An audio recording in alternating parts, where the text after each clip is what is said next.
When you're printing a survey, you've got to consider all of the pieces that are required.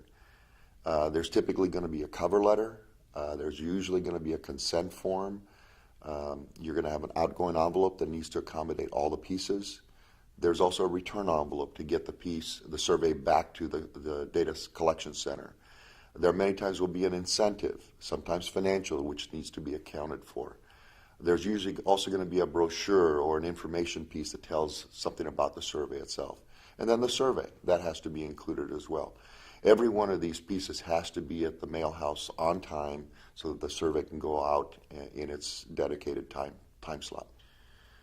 So the design of a survey requires consideration of some of the following pieces. The number of recipients, that's a very critical part to make sure that you print enough of every piece and allow for every one of the recipients to be a part of the survey. The survey design is also important. It's very important that the design complements the survey, the purpose of the survey. Number of colors, that will affect pricing, but it also affects the quality appearance of the survey. How much content is included? The number of pages. Is it going to be a booklet? Will it be side-stitched or saddle-stitched? Is there variable data? That's really important that the data be appropriately gathered. Apperson guides you through every one of these steps to make sure that we're asking the questions so that everything is included in the survey and its consideration.